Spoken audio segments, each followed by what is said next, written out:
Welcome to the podcast. We do recover with Jared Miller, your host. And I'm Dr. Terry Sellers, your co-host. This is a podcast about addiction, but more importantly, about recovery. We want to talk about what successful recovery can look like. Brought to you by Steps Recovery Center and the St. George Hilton Garden Inn.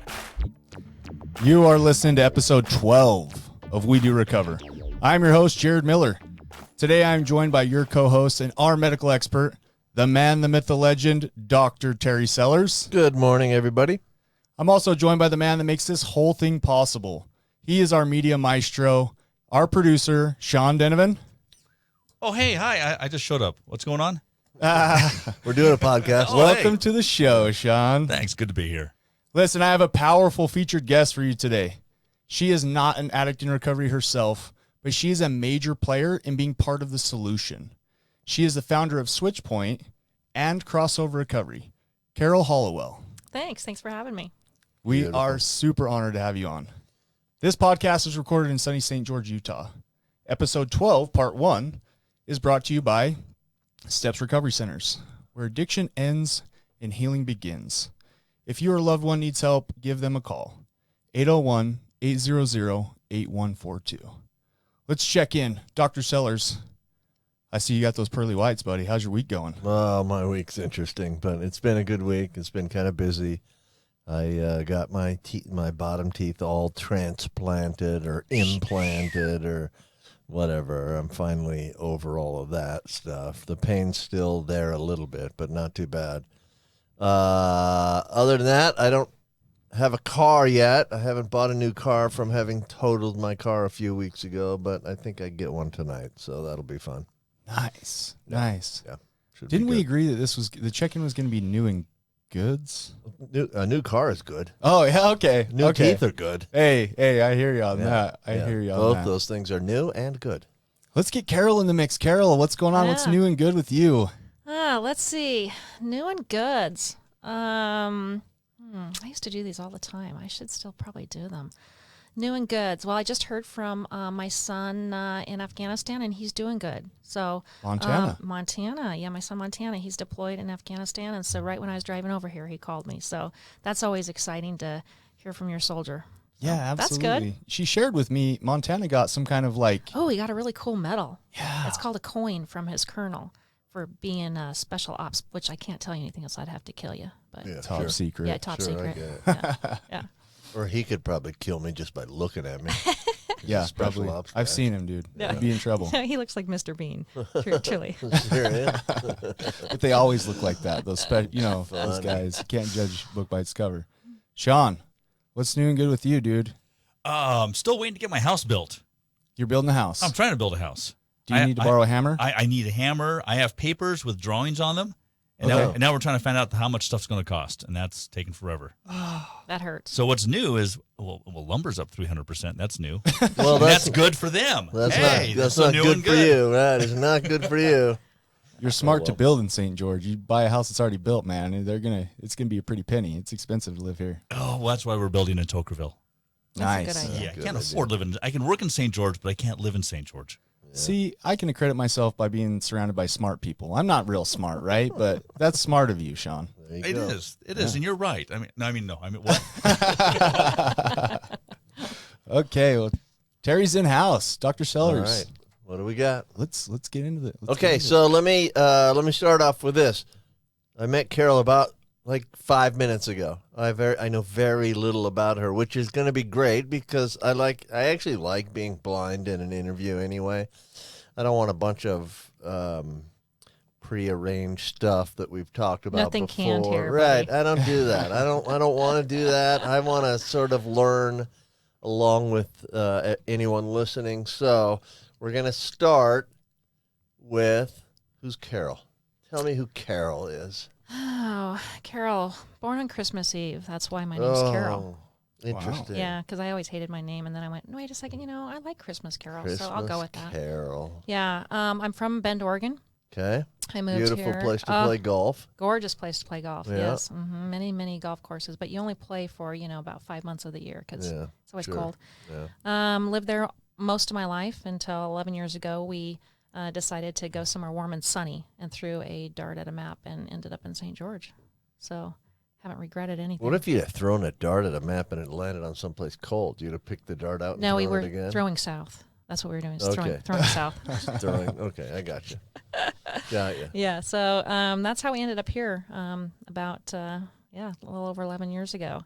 And when you said transplanted teeth, earlier I was like, you can transplant organs. And that's really what kind of got me down here was I gave a kidney away to a little girl. And so you don't implant a kidney. Well, I guess you sort of do. Yeah. But it's not the same thing. Yeah, because we had we didn't know anybody, that was in St. George, but she was in Salt Lake at the time of donation. And I thought, oh my gosh, I have 4 boys. I'd love to be around a little girl. And so we thought, let's move somewhere south that's kind of close to Utah. And then we're like, oh, St. George is in Utah, but it's south enough that it doesn't feel like it. So here we are. Very interesting. Yeah. Wait, tell me about how the transplant came about. So I was trying to help my uncle. Okay. And we were a good match, but not a perfect match. And so we tried, this is back when they thought everything had to be exact. Sure. And now they've come a long way. 11 years has changed a lot of things. But we were kind of getting frustrated after 2 years, and the University of Utah said to me, hey, what if you just gave it to anybody? And it's called Pay It Forward, and we'll move your uncle up to the top of the list. Wow. And then he could get next. That's interesting sounding. Like pay it wheeling forward. And dealing. Wheeling and dealing, but no kidneys. payment. Yeah, no payments allowed. Yeah. It's Hey, black listen, market, baby. You give us a kidney. Yeah, exactly. We'll move your uncle So I forward. said, sure. And they called me the very next week and said, we have a perfect match. Can you come back?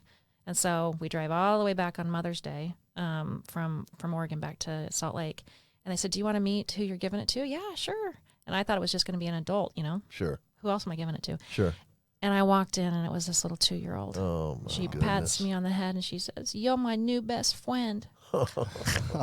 Sold. Sold. Have them all. Take it whatever you need. Yeah. Whatever you need. I got a pancreas, too. Yeah. Have some lungs. Yeah, and Need you know a heart? what? My uncle got his a week later. Oh, And see? so how cool is It's a that? beautiful story. It's a great story that people, if I think if people understood that they could give it to anybody that needed it next, that it helps their loved one instead of always trying to match within your own family. It was a great experience for me that kind of catapulted me into what I'm doing now. So interesting. What a great story. I mean, I know a lot of people that have done a lot of things that pay it forward, but you wouldn't think of a kidney as being on that sort of list of things to pay it forward with. Yeah. I'm worried about giving away one of my kidneys. Why? Why? As a doctor, why? Well, what if one of them stops working? What if... Then you go to the top of the list.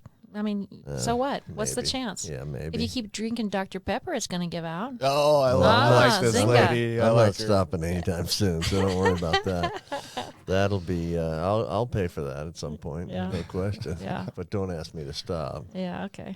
I have very few bad vices left. That's not true at all, but I've given up my worst vices for sure. Yeah. So I got to hold on to one or two of them. Yeah. Okay, so you wind up giving away a kidney in Salt Lake, moving to St. George, Utah. Yep. Okay, tell me a little bit about your family. So I have a husband. We've been married 32 years. That's how you get kids, I think. That's usually, sometimes. Well, anyways, I'll give you something. this is an addiction show, not a sex show. Oh, just kidding. Just kidding. Well, I just try to educate the audience how this all works. So I have 4 We boys. get more listeners if Yeah, it's a sex exactly. show. Yeah. Come on. Yeah.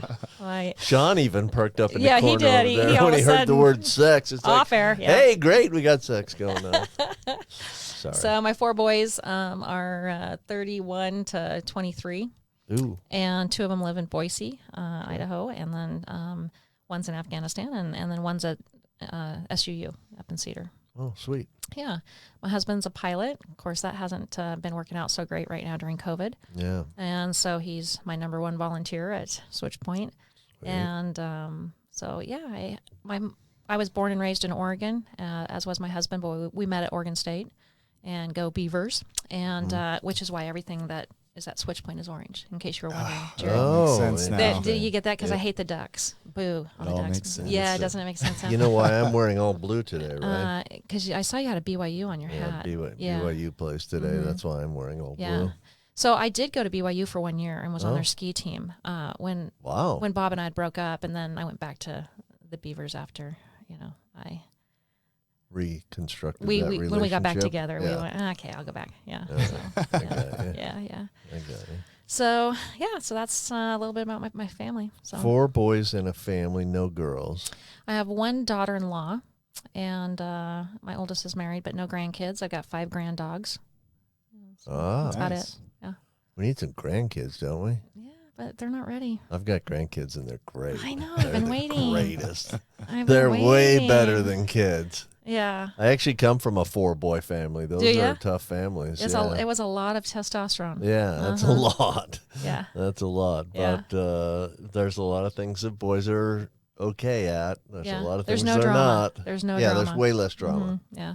Right. If a boy slides into second base and skins their knee, you pick him up and you slap him on the butt and say, Yeah. run to third. And Yeah.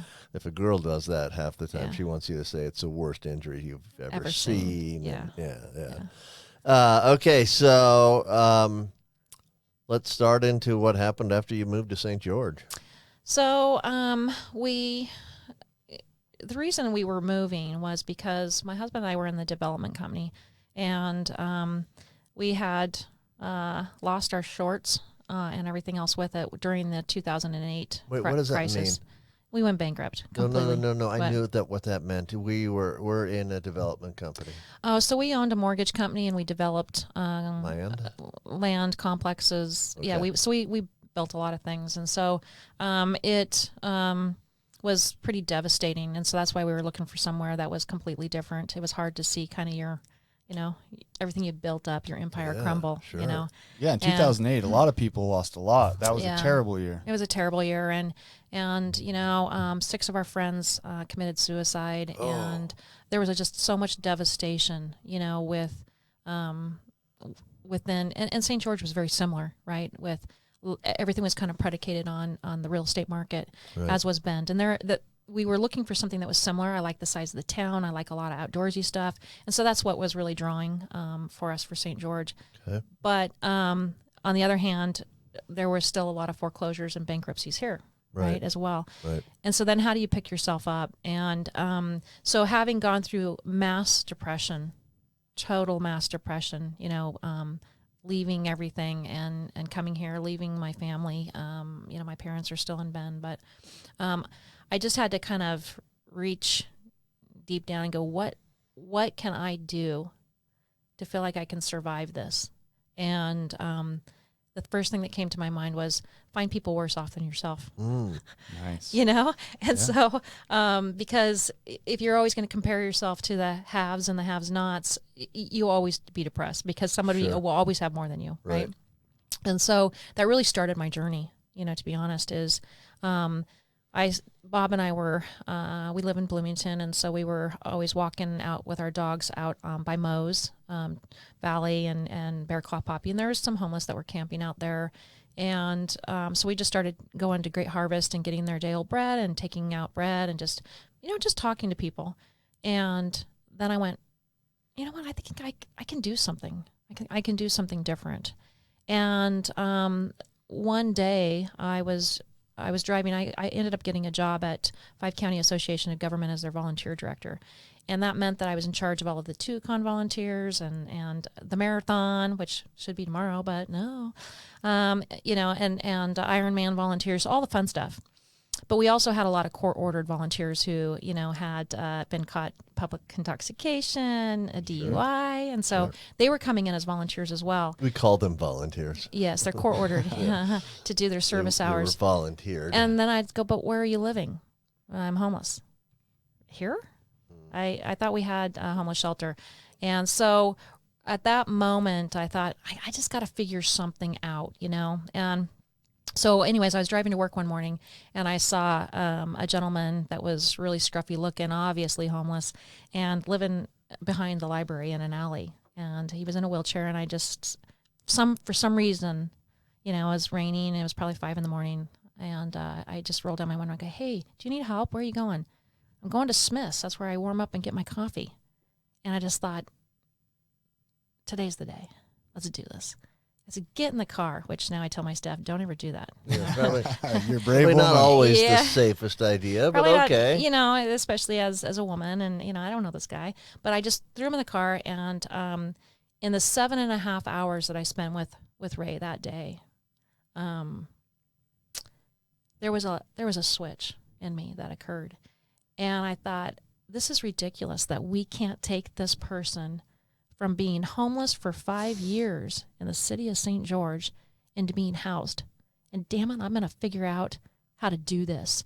And it took 7.5 hours, and I'm tenacious. You know, I don't like being told no if there's no good reason to be told no, which means, why can't you give me his ID? Yeah. I mean, we go to the bank and they won't give us a copy of his ID, even though you know that he has, that they've got a picture of him. Sure. Yeah. Nope, can't do that. Sorry, ma'am. We go to the jail. He'd been arrested 63 times that year for public intoxication or trespassing or public littering because his sleeping bag was underneath the bushes. Nope, can't give you a picture of his ID. And spend an hour and a half at Social Security. We finally get a copy of his Medicare, card. He did have some money. He was making $1,100 a month, but because he had no ID, no one would let him stay in a hotel. No one would give him an apartment. Sure. And so he had lost his wallet, is the end of the story. Lost his wallet 5 years earlier, and he was in a wheelchair, and he couldn't figure out how to get to the DMV. Wow. You didn't have the resources to Didn't help have him. the resources. And what happens is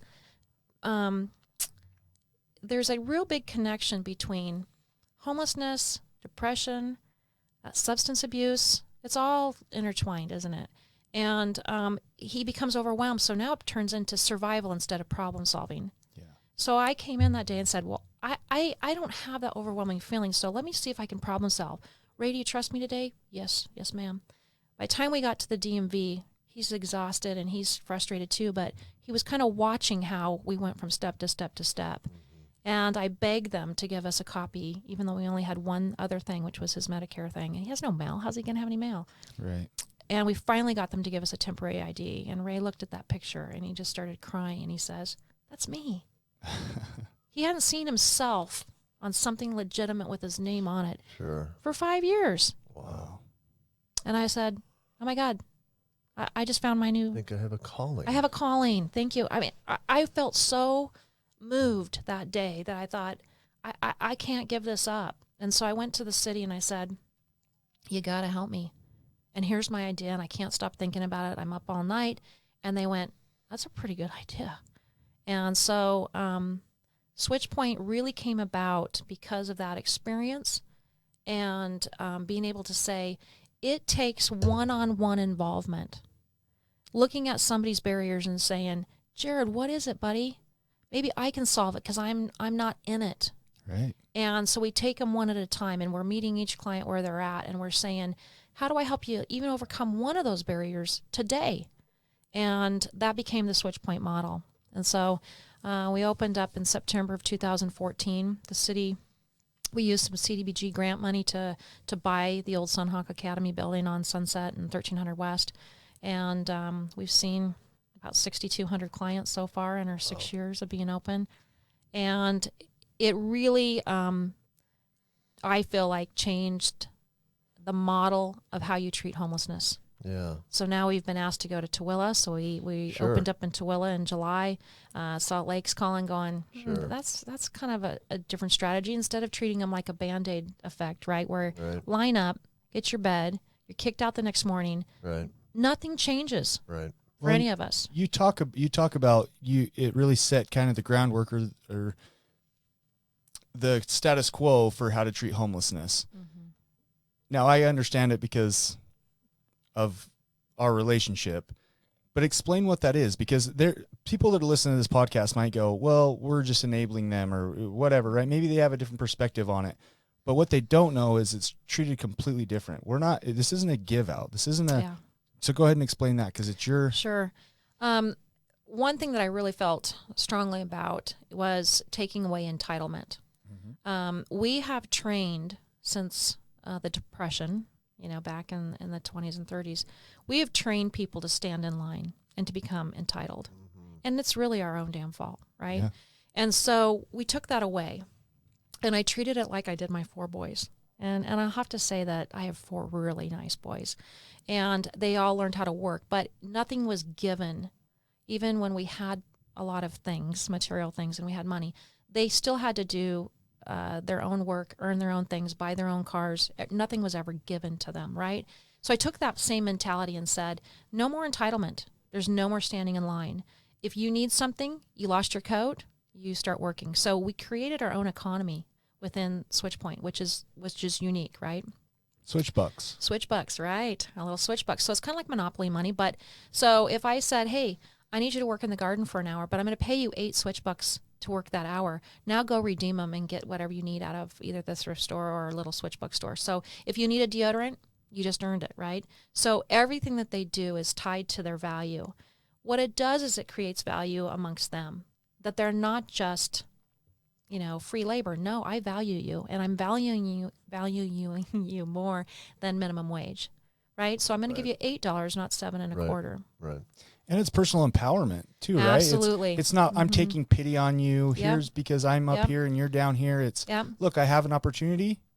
Here you go. And here's the greatest thing about it is we have volunteers. Like yesterday, Paparazzi Accessories came in with a whole bunch of volunteers and helped us in the garden. The awesome thing about it is let's work alongside each other. Let's shoulder to shoulder this. And I'm not going to treat you, Paparazzi owner, any different than I treat my resident who's living there, and we're all pulling weeds together. Yeah. And what does that do? And that, in my mind, it creates social capital. Yeah, to where bonding, and that they are worth something more than just, hey, I'm homeless and I've been hanging here for a month. So we start in trying to teach them the rules of how to interact in a social environment, how to start valuing themselves, because some of our residents have earned over 1,000 switch bucks. And then what that means is that when they move into an apartment, they can then go pick their own couch out of the thrift store. They can go get their own pots and pans out of our thrift store, but they got to choose it. So guess what they do? They take care of it better because it's not entitlement anymore. It's, I earn that. It's theirs. It's theirs, right? So it's more of using a parenting tactic, right? Yeah. I love that. Yeah. So that's really where it's so different, is to say, I have some expectations, and if you live at SwitchPoint, there's going to be some accountability. So when someone comes in, I say, Terry, do you understand this? You're going to live here, and here's the expectations. Do you agree to these expectations? Yes, because I need somewhere to live. Great. That means you're going to meet with me every week. We have a standing date. We're meeting every week, and I want to help you go through your action plan. You're setting the goals. This is all on you, buddy. Right. But I'm here to be your advocate and to be your support system, but I'm also going to hold you accountable, because if you don't want to do anything, you don't want to change your circumstance, then this isn't going to work for you. Right. The name SwitchPoint really came about because when I told you I felt a switch flip in me, like this is my calling and this is what I got to do. We were really trying to come up with a name. I did not want it to have anything to do with hearts and caring and have a stigma connected to any other shelter, right? And I thought, no, I want them to feel what I had felt, that switch. And so on a train track, the switch point is the mechanism that changes the track to go one direction or the other. And so that's how we came up with the name Switch Point, was to say, we want to be your switch point. And whichever direction you want to go, we're going to help you change that track, especially in addiction. If you have been going down the same path, for 50 years and doing the same thing, unless you change something, you're going to keep getting the same result. Right. And so that's how we came up with the name SwitchPoint. That's seriously the coolest. That is awesome, because I can see it in my mind, the track getting switched over. Yeah. That's amazing. That's truly amazing. That's a great story. I love that so much. Carol, you are a powerhouse. Be sure to join us in episode 12, part 2, to hear about her latest passion project, crossover recovery. There's definitely a link between being homeless and addiction. And so join us in part 2. We're going to get to that. For those of you listening in on this, if you're joining us Facebook Live, we appreciate it. If you don't have time to listen to the whole thing, be sure to check us out on any major podcast platform. While you're there, click the button, subscribe, leave us a comment, like the whole 9 yards. Review. How about a love? There you go. Send us some love. We will see you guys in part 2 after this short break. Thank you.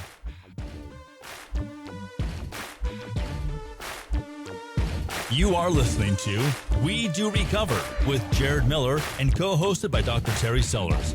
We'll be right back after this short break with more of We Do Recover with Jared Miller, sponsored by Steps Recovery Center and the Hilton Garden Inn. Desmond Lomax, one of the clinical executives here at Steps Recovery, and once you become of the Steps family, you're just a part of the Steps family. A lot of us have overcome substances, overcome addiction, and now we're able to help other people. Second of all, we're also going to help you in a way where you can afford to be helped. Third of all, we're going to give you the same quality that many organizations are charging 2 to 3 times, and it's more about you than it is about our organization. We welcome you back to We Do Recover with Jared Miller, co-hosted by Dr. Terry Sellers. Brought to you by Steps Recovery Center and the St. George Hilton Garden Inn. And now with part 2 of our podcast, Jared Miller and Dr. Terry Sellers.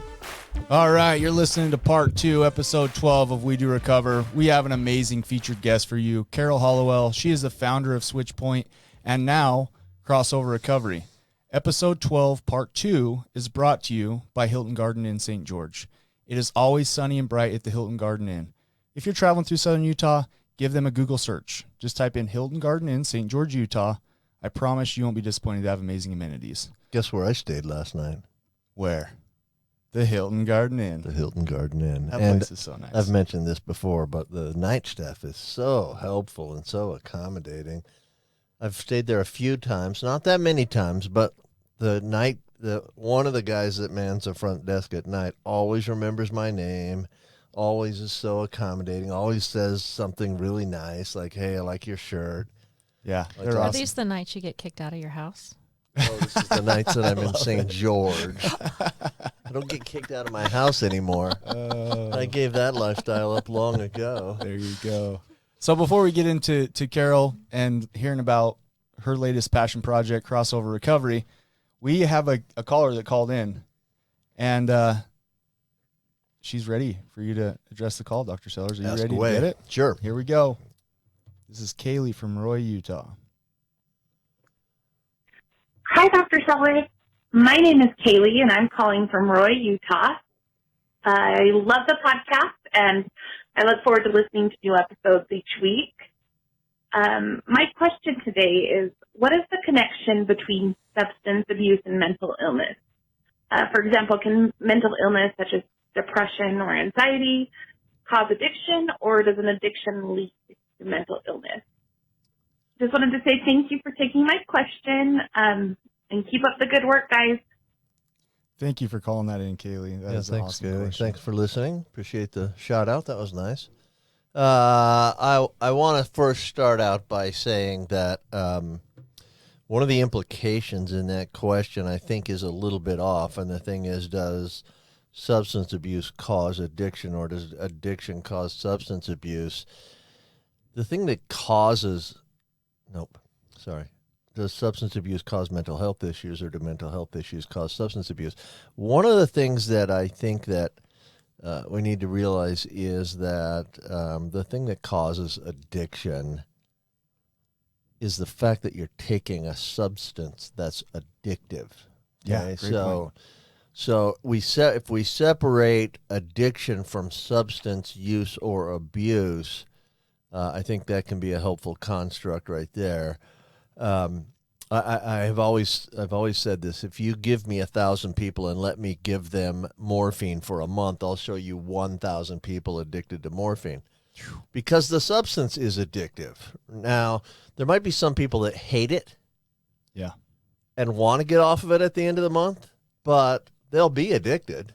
I mean, they'll be at least physically dependent upon it. But if they don't have the same brain chemistry that I do, they might get off it a little easier and a little more quickly. But they will be at least physically dependent on it, right? So, but that interplay between mental health and substance abuse is so complex that I don't know that you can accurately answer that question in a minute or two. There for sure are certain substances that, if you abuse them, can cause mental health issues. Like what? Marijuana is known to increase your chances of getting schizophrenia or psychosis, losing touch with reality. Same thing with methamphetamine, known to lead to occasionally psychosis.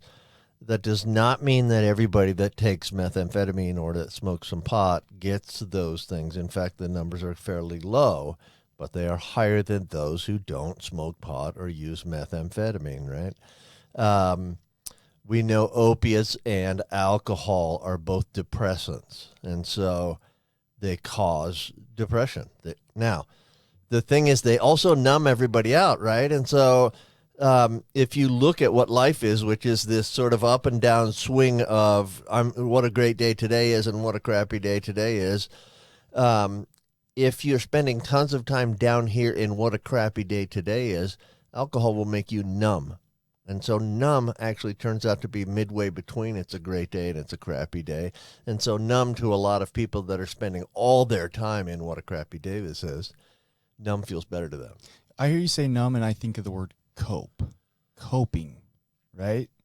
Is that kind of that's the way I perceive it? Is well, they're having a rough time, right? They can't problem solve it, like Carol's talked about, and so the easiest solution for them is I'm just gonna cope with life by abusing a substance. But I think of cope differently maybe than you do, Okay. right? That's not really coping with the problem. That's actually just pushing the problem away for a minute, Making it worse later. and then it'll come back. Yeah. You're going to get unnumb or unlost or whatever you want to call that. You're going to get unnumb at some point, and the problem's still there. Yeah. In fact, now, if it was a problem of I haven't paid a bill for a long time, now you're later on the bill than you were before you started drinking. With less money. So it just pushes that back, right? Now, listen, there are some substances that also people use to treat their mental health conditions, right? I just talked about that a little bit, but even though something that you would call a depressant like alcohol or opiates, even though they don't actually help depression because they're depressants, so they sort of make it worse, people use that stuff to get away from depression because, again, numb and depression are different. Right. And so they use it as something to counteract their depression. They use it as a sort of non-medical use of something to treat some of their mental health issues. There's a bunch of other sort of drugs like that people use to treat mental health. So they're poor uses of those substances, but that's what people are doing is medicating their mental health issues sometimes. So does one cause the other or the other cause the other? Nope. Sometimes people are using the substance to treat their mental health. Sometimes the substances cause their mental health. I don't think you can say strictly one way or the other for sure. Yeah. There's an interplay there. They're kind of intertwined. Yeah, for sure. I'm such a blessed guy. I'm sitting here next to a medical expert. Got Sean, the producer. Got Carol, foundation owner, an amazing, just human being. Let's get to her latest passion project. I loved Carol's story. Can I tell you? Absolutely. Can I tell you a quick story, really? Sure. I'll try to make it quick because we don't have a ton of time, and I want to get to Carol's project. But I remember my first encounter with a homeless guy. I was driving down the street it probably wasn't my first encounter, but I remember this encounter. I was driving down the street in Salt Lake, pouring. It was pouring rain, like torrential downpour. And I see the person who appears to me to be homeless. And I thought, I'm going to pull over and I'm going to give this guy a ride in my car somewhere because he's getting drenched, right? And so I pulled over right next to him. It was 72nd South and 7th East, basically. Pulled over right next to him, and I rolled my window down. I was wearing you don't know me very well, but I wear super bright, colorful things. It's not today, but a lot of times I have some really bright, colorful things. I was wearing a neon green shirt. I rolled my window down, and I think this guy, having been homeless for a while, was used to being maybe insulted and stuff like that. I think he expected something negative from me. I rolled my window down like it's the 1950s, like I did. That's going okay. I rolled my window down, and I said to the guy, "Hey, do you want to ride anywhere?" And he said, "Man, that's an ugly shirt." Like immediately, like he came back like that. He said, "Man, that's an ugly shirt." And then he, after 1 second, might have caught what I said, and he said, "What'd you say?" And I said, do you want me to give you a ride anywhere? It's really pouring rain. And he says, no, get a new shirt. And he walked off. Can we get this guy's name? I like this guy I already. didn't ask his name. I didn't get time to ask his name. So I didn't form Switchpoint after that encounter with a homeless guy for some reason. But that was my encounter. Can I give you my story about my first encounter with a homeless person? Sure. But you got 1 minute or two. Myself, when I was homeless, I can really appreciate what Carol does. Because for those of you that don't know my story, there's a period of time in my life, because of my addiction and my own choices, I was homeless. Downtown Salt Lake City, Rio Grande District. It's funny because I hear people, even you've said on the podcast, living under a bridge. Most of the time we don't live under bridges. I can remember living between a bush and a wall because at least I had two places, two barriers. Yeah. I remember that the number one place I mostly stayed at was in a parking garage in downtown Salt Lake City, and I would get between the bumper of the car and the concrete wall next to me to have two barriers. Mm-hmm. The fact that this lady is bringing people off the streets, giving them a place to stay, it's amazing. Right. So thank you. Right. Let's get into it. Okay, let's transition to your next passion project, apparently. Crossover. So crossover recovery. Yeah, I love it out there so much. Tell me how that interacts with the railroad. Yeah, see, you got to cross over the bridge. Yeah, okay. So really, as we went through our first 4 years of learning Switchpoint, if you will, right? Because it was definitely organic. Right. We went, you know what? There is such a direct correlation to homelessness and substance use and mental illness. And we also know that 90% of them had no insurance. And so to get treatment was almost impossible for most of our clients. And so when we decided that we would open up Crossover, we were looking for somewhere that would be peaceful, that would be away from maybe their social capital, their connections. And so we chose Hilldale as our location for Crossover because of that. It's very peaceful and quiet, and there can be a lot of healing just in hiking those hills out there. But we also focused really heavily on those that are going to be on the targeted adult Medicaid and Medicaid. Okay. And so as somebody, say they're incarcerated, and the judge isn't going to let them out unless they have a treatment plan, but they don't have insurance yet, then our role is to say, we're going to sign you up for Medicaid, and we're going to get you into treatment, and you're going to have a really great experience through our treatment plan. We've got a super team of therapists out there. And then after that, you're still going to be connected to us, and we'll become your family. And I think truly what is a little different about Crossover is we're trying to, in our population, maybe versus a commercial population, for substance use treatment, is that many of them have burned every bridge that they ever had, right? Yeah. And so not only were we trying to say in Crossover that it links to our name Switchpoint, but we cross over to our family because you might not have anybody left. Right. And in poverty or homelessness, most of them don't. And so we become their family, and our culture is to say, we are family. We're here for you, not just after the 60 days of treatment, but we want you to connect to Switchpoint. Start volunteering with us. Sure. I've given a lot of them jobs, when they come out of treatment, because we know that they need that connection, that ongoing connection. And so that's really where we went. I feel like my board and my staff and myself were very innovative. We look at all the gaps that need to be filled in our homeless population. And then if we can't find someone else to fill that gap, we're going to do it, i.e. strictly Medicaid treatment. Sure. And I'm glad that you brought up that gap, because this podcast is sponsored by Steps, which is a private recovery center. Amazing people. Sure. And when we first started this thing, we started giving out the hotline that people can call in for questions. And at the end of it, the outro says, if your loved one needs help, give us a call. And I started getting calls. Yeah. That number is 801-410-0676. And these people were so I would refer them right to Steps. And what I found out was a lot of them didn't have Steps don't have the Medicaid contract. Right.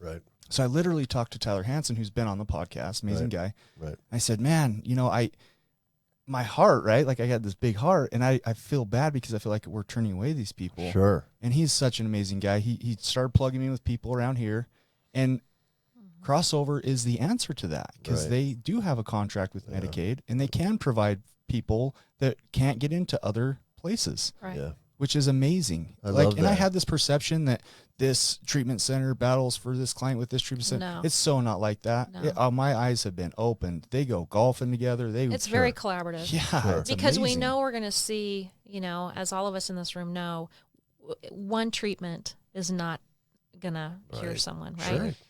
It's going to be an ongoing life battle. And so a lot of us are going to be sharing that client over and over again throughout the years. Yeah. And if we work together and create that family, then that chance of sobriety is so much greater, right? Yeah, Yeah. great point. Plus, if you look at the numbers of people struggling with substance use issues versus the number of people getting treatment, there's plenty of room for all of the treatment centers that are out there. Yeah. I've been in this industry since about 2006, and trying to find treatment for a Medicaid patient is difficult. It's very hard, right? It's not that Medicaid doesn't pay. It's that treatment centers don't take Medicaid. That's because they don't pay very much. Well, right? they don't pay great. I get Right, that. yeah. Like, Medicaid's not a top payer. Right. But if you have somebody with Medicaid, trying to find them a place to get treatment is really difficult. Yeah. And so marrying that up with our mission, which is to empower people to become self-sufficient and independent and have quality of life, it fits right in there, right? Because it's not about, making a huge profit on crossover. It's about looking at each individual going, I know you need us and we're here. And, we can help you, get insured through Medicaid if you're homeless, and let's get you some treatment. And Yeah. a lot of them, it's been their first time because they've never had the chance, And they just don't know how to navigate the No. whole Medicaid thing. No. Like, that's listen, there are some great things our government does. Great things, including Medicaid. Making things easier is not one of the great things Yeah. our government does. Those are difficult things to navigate. And if you've been homeless for a long time now and haven't really navigated much other than trying to stay alive, right? you just need somebody to hold your hand sometimes. And I mean, say, I look let's back go to do Ray. this. I look back to Ray, and having tried for a couple of times, and you get on hold for 2 hours. Right. Somebody that doesn't have the ability to even charge their phone, being on hold for 2 hours, to them, Ruins that just their killed the whole day thing. of phone. Well, Right. yeah, and then they think, I'm not worth it. Right. I'm not worth their time because Right. they won't even talk to me on the phone. And so looking at things like that where you think, okay, we have to become the advocate. And how do we do that? Whether it's through homelessness or through addiction or both. And then after that, what about ongoing care? What about employment? What about, so you look at these relationship building skills, and that's where we come in really strong. So I love that. Talk to us about if I go through crossover recovery and I graduate the program, what's my next step? Well, next step is certainly to be involved with our IOP at Switchpoint. Stands for intensive outpatient. Yeah, stands for an outpatient. Yeah, and then to getting involved with the programs that are already available at Switchpoint. So maybe they're not just on addiction. Maybe they're on volunteering. Hey, we need help in our garden. Do you want to help us in our garden? So you try and get them involved outside of themselves. Being in service of others is a really great way for an addict to stop focusing on their own issues, right? Great point. So we try and get any of our graduates to get involved in as many things as they can. So, and we have a lot of programs that we do, and we need a lot of help, right? We need a lot of volunteers.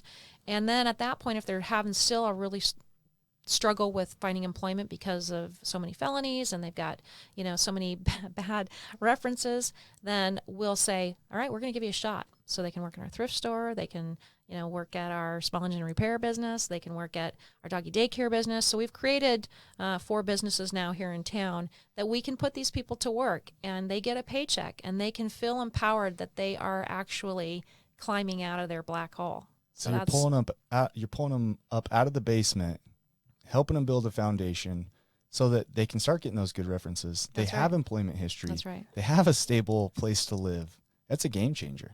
Yeah. Yeah. Yeah, that's awesome. So talk to me about at what point you've got switchover going. At what point did it just make sense? Switchpoint. Sorry, switchpoint. You just combined crossover and Switchpoint, which was kind of cool. Maybe that'll be the next business. There Is you it'll be go. called Switchover. Switchover. Hey, Switchover. okay. And So- Crosspoint. Yeah. I'm gonna think about this. Okay, all right. Okay, Well, okay, all right. so, Enough sorry, teasing Jared. me, Dr. Sellers. Okay, so you got Switch Point going. Love you, Yeah. brother. Yeah, I appreciate that. And it's not just a homeless shelter, like you said. Uh-huh. Talk to me. You got an engine repair shop. Yep. So we opened up our small engine repair actually with one of our graduates from Crossover. Really? And I'll tell you the funny story of it real quick. Is we were out there, my husband and I were out there working on sprinklers or something, and this client of ours was fixing, and I kid you not, the lawnmower carburetor with his 2 long pinky fingernails. I was like, "What the hell are you doing?" And he's like, "Oh, watch this," and and the lawnmower was perfect. We were both just like, "Oh my gosh!" And I go, "You know what we need? We need a small engine repair business." Wow. And I said, "When you graduate, I'm going to hire you, and I'm going to put this whole thing together." So we did, and so it's been open about a month and a half now, and he's doing great. We just last week hit our 100th machine fixed in our first month, and so that was really exciting. So so that's one of the things. But one of the things that we're really I think proud of. In fact, SwitchPoint has been acknowledged throughout the state as one of the innovators of the year, and then we're up for right now social entrepreneur of the year for kind of coming up with ideas that can help people who have struggled with employment, to get involved, right? Yeah. And it's not always about fast food. Right. And I'm not dishing on McDonald's or Wendy's. No, they provide but they jobs. won't. They provide jobs, but very few of them can have a full-time job with benefits. Right. And how do you ever get yourself out of Right. poverty, with a 10-hour week? Right. And so with our doggy daycare business, we've been open 3.5 years with our doggy daycare business. It's called Bed and Biscuits. And I'm going to tell you, anybody with PTSD usually does really well around animals. I bet. So when you're coming out of Crossover and you're really struggling still with being around people, and that started off with a veteran who said, "I can't work in the thrift store. I can't work in the thrift store. There's too many people." Oh. And I said, "What do you think about your dog? I mean, what if we did a doggy daycare?" He's like, "Oh, I can do that." And so that kind of prompted me to open up a doggy daycare business. And anyone can pick up poop, but it's more about the loving on the animals. So that's one of our businesses. We're doing a groundbreaking next week on our 24/7 childcare center. And again, looking at the gaps that occur. So somebody in poverty, a lot of these single parents, especially have seen them through addiction where they want to get their kids back so bad, but they end up being the grave shift. They're the non-traditional hour worker, and they're working weekends. Who's watching their kids? They got nobody unless they go back to the same group of friends watching their kids that shouldn't be watching their kids. Right. So we won a pitch. It was like a baby Shark Tank last year that helped us purchase some land here in downtown St. George, and we're opening up Stepping Stones, which is a 24/7 child care center focused on low-income families. And so, again, it'll be another opportunity for people to work there, but more importantly, for people to feel like they have somewhere safe for their kids to be while they're pulling a grave. What's that? So I got in my mind, I got doggy daycare, I got small engine repair, I got child care. And a thrift store. Thrift store is your fourth business. Uh-huh. Okay. I just couldn't figure out what the fourth one was, but there you go. Yep. So if listeners are listening to this and they want to come out and support, they can support by shopping at the thrift store, Absolutely. using the doggy daycare, Bring me your lawnmower, man. the small Sure. engine repair. Yeah. You guys don't do motorcycles, do you? Yeah, we You do do? motorcycles, ATVs, golf carts. Nice. Wow. Sellers. Hello, sellers. Right, bring me your golf cart. Yeah, they're doing great on the golf carts. Yeah. So. Sweet. That's- Awesome. What's next, you think? Oh, I got 2 more. What do you got? Bring me on again, and I'll tell you. Well, we got 1 minute. TikTok, can't tell you yet. We got a minute. You're not going to reveal it? Nope. Oh, That's my right. gosh, She's it's keeping a secret. She's It's keeping a the aces secret. up her sleeve. She's trying to get another appearance on this wonderful show. I like it. So if you're That's listening to awesome. this, how do people get a hold of you? Sorry if I interrupted. oh, you're you. totally fine. Is that where you were headed? Yeah, if you're listening to this and you or a loved one has Medicaid and you need to get a hold of Crossover, give them a call. That number is going to be 435-429-9514. 435-429-9514. They will get you into treatment regardless, right? You betcha. Cool. Wow. Thank you so much for coming on. What a great Yeah, you're welcome. resource. What a great resource. Yeah, there I needs love to be that. more people in the world like you, Carol. Yeah. Absolutely. If we had a lot more Carols, the world would be a better place. Do you golf, Carol? I drive a really good cart. No, actually, I just don't have time to golf. I like it, but Yeah. no. I'm not good because I don't do it very often. You're like me. You got that red personality. I get really aggressive, but I like to ride bikes. So my husband and I cycle. There you go. How is Bob doing? He's good. That's another great story someday. But my husband and I rode our tandem bicycle from San Francisco to Virginia in 2015, and we visited 19 homeless shelters. It was our first major fundraiser for Switchpoint, but it was a phenomenal experience. And at the end, then we met Senator Lee and Senator Hatch in Washington, D.C. That's amazing. Thank you so much for coming on the podcast, Carol. We appreciate you. Hope you guys have enjoyed this one. Join us next week for episode 13. Again, if you're viewing this on Facebook, thank you. You can also pick it up on any major podcast platform. Be sure to like, subscribe, leave us a comment. Great story, Carol. Thank you. Thank you. Yeah, thanks for having me. Thank you for joining us today on We Do Recover with Jared Miller. Help us spread our message of hope. Like, comment, and share. If you have any topics or ideas for future shows, please share that on our Facebook page. That Facebook page is We Do Recover with Jared Miller. If you or a loved one needs help, please reach out to us. Again, thank you for listening. Brought to you by Steps Recovery Center and the St. George Hilton Garden Inn.